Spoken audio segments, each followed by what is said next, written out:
సంగారెడ్డి జిల్లా కేంద్రంలోని స్థానిక అంబేద్కర్ స్టేడియంలో మై భారత్ నెహ్రూ యువ కేంద్ర సంఘటన్, జిల్లా ఒలింపిక్ అసోసియేషన్ మరియు సర్దార్ పటేల్ యూత్ అసోసియేషన్ ఆధ్వర్యంలో జిల్లాలోని విద్యార్థులకు కబడ్డీ, వాలీబాల్ మరియు బ్యాడ్మింటన్ ఆటలు పోటీలను నిర్వహించారు. ఈ ఆటల పోటీలను జిల్లా రెవెన్యూ అధికారి పద్మజ, జిల్లా క్రీడల అధికారి ఖాసీం బేగ్ మరియు పట్టణ సిఐ రమేష్ ప్రారంభించారు. జిల్లా నలుమూలల నుండి దాదాపు 350 క్రీడాకారులు పాల్గొన్నారు. ఈ కార్యక్రమంలో జిల్లా olympic association vice chairman Harikishan, kabaddi secretary Hamnanth Goud, gymnastics కార్యదర్శి వెంకటేశం, సంఘటన్ ప్రోగ్రామ్ ఇన్ఛార్జ్ శేషవంత్ గౌడ్, క్రీడా సంఘం సభ్యులు మచెందార్, రామాగౌడ్, కిష్టయ్య, సుభాష్, గౌసుద్దీన్ పాల్గొన్నారు.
విద్యార్థులకు మరియు వేదికను అలంకరించినటువంటి క్రీడా అసోసియేషన్ సెక్రటరీలు, అసోసియేషన్ మెంబర్స్ మరియు అధికారులు, క్రీడా అధికారులకు అందరికీ కూడా నా యొక్క నమస్కారం తెలియజేస్తూ, ఈ విధమైనటువంటి ఇప్పుడు పోటీలలో పాల్గొని మీరందరూ కూడా నేషనల్ లెవెల్లో మళ్ళీ పోటీలకు వెళ్ళాలని కోరుకుంటున్నాను.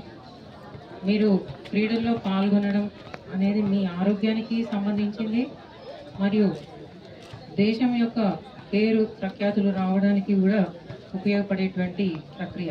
కాబట్టి మీరందరూ కూడా మంచిగా ఇందులో పాల్గొని ఉత్సాహంతో పాల్గొని ఒకవేళ ఓడిపోయినా కూడా మీకేం ప్రాబ్లం లేదు. మళ్ళీ నెక్స్ట్ టైము గెలిచేటువంటి అవకాశం మీకు లభిస్తుంది. ఇదే విధంగా మీరు ఇదే స్ఫూర్తితో ముందుకు వెళ్ళాలని కోరుకుంటూ ముగిస్తున్నాను. ఆల్ ది బెస్ట్ మీ అందరికీ. సంగారెడ్డి ఆధ్వర్యంలో జిల్లా స్థాయి క్రీడలు నిర్వహించడం జరుగుతుంది. ఈరోజు ఈ జిల్లా స్థాయి క్రీడల్లో వాలీబాల్, కబడ్డీ, బ్యాడ్మింటన్ మరియు అథ్లెటిక్స్ ఈ 4 ఈవెంట్స్ ఈరోజు రేపు కార్యక్రమం జరుగుతుంది. కావున గెలుపొందిన క్రీడాకారులకి సర్టిఫికేట్ అండ్ మెమోటో ఇవ్వడం జరుగుతుంది. ఈ కార్యక్రమానికి విచ్చేసిన ముఖ్య అతిథిగా డిఆర్ఓ గారికి ప్రత్యేక అభినందన తెలుపుతున్నాను. కార్యక్రమాన్ని ఉద్దేశించి మేడం నిర్వహించుకుంటున్నాను. ఈ యొక్క కార్యక్రమాన్ని ఏర్పాటు చేసి వాళ్ళను ఎవరైతే క్రీడాకారులు ఉన్నారో వాళ్ళు వెలుగు తీయడమే ఈ యొక్క ముఖ్య ఉద్దేశం. డబ్బులు ఇచ్చి కానీ ప్రైజ్ మనీ కానీ ఉండదు ఇందులో. అందుకోసం ఎన్వైకే ఏదైతే ఉందో నేరువైక్యంగా ఏదైతే ఉమ్మడి జిల్లాలో ఉంది నేరువైక్యంగా 3 జిల్లాలు అయినాయి. మరి ఎన్వైకే ప్రతినిధులకు ఏమేమి చేస్తున్నారంటే సంగారెడ్డిలో కూడా ఎన్వైకే ఏర్పాటు చేయాలని కోరుకుంటూ మరి మీ యొక్క నైపుణ్యాన్ని ప్రదర్శించాలని కోరుకుంటూ ముగిస్తాం. Thank you.